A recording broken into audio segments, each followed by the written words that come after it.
পশ্চিমবঙ্গের খাদ্য সরবরাহ দপ্তরের আমূল ভোলবদল এবং পূর্বতন আমলের দুর্নীতি উপড়ে ফেলতে একগুচ্ছ সিদ্ধান্তের কথা ঘোষণা করলেন রাজ্যের নতুন খাদ্যমন্ত্রী অশোক কীর্তনিয়া।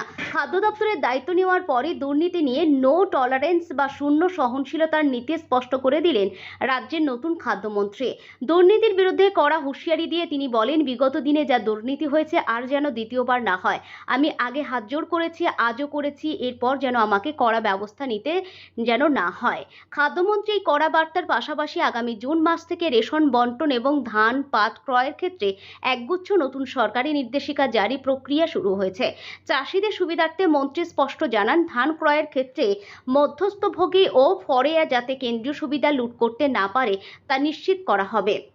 সবচেয়ে বড় চমক হলো, আগামী জুন মাস থেকে রেশন দোকানগুলির মাধ্যমে উপভোক্তাদের আর 1 কেজিও আটা দেওয়া হবে না। এই পরিষেবা সম্পূর্ণভাবে বন্ধ করার সিদ্ধান্ত নিয়েছে সরকার। মূলত গম বন্টন ও মিল মালিকদের গম ভাঙানোর প্রক্রিয়ায় স্বচ্ছতা আনতে এই কড়া পদক্ষেপ।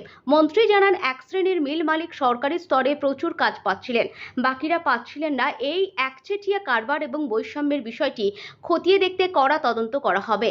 আগে সরকারের আমলে দুর্নীতির খতিয়ান তুলে ধরে জানান, বীরভূমের 22 কোটি টাকার ধানের এক বিশাল দুর্নীতি হয়েছে, যা নিয়ে ইতিমধ্যেই পূর্ণাঙ্গ তদন্তের নির্দেশ দেওয়া হয়েছে। চাষিদের থেকে সরাসরি ধান ও পাট কেনার ক্ষেত্রে পূর্ববর্তী সরকারের ত্রুটিগুলি শুধরে নেওয়ার জন্য 23টি জেলার ডিএদের কড়াভাবে সতর্ক করেছে মন্ত্রী। তিনি নির্দেশ দিয়েছেন, ধান পাট ক্রয়ের ক্ষেত্রে কোনোভাবেই মধ্যস্থভোগী ও ফরিয়াদের ভূমিকা রাখা যাবে না। ধান বিক্রির ক্ষেত্রে কঠোরভাবে সরকারি নিয়ম ও ন্যূনতম সহায়ক মূল্য বজায় রাখতে হবে, যাতে কোনো রকম আর্থিক জালিয়াতি না হয়। এদিন সম্পদ ও আয়কর প্রদানকারী নাগরিকদের প্রতি একটি বিশেষ অনুরোধ জানান খাদ্যমন্ত্রী অশোক কীর্তনিয়া।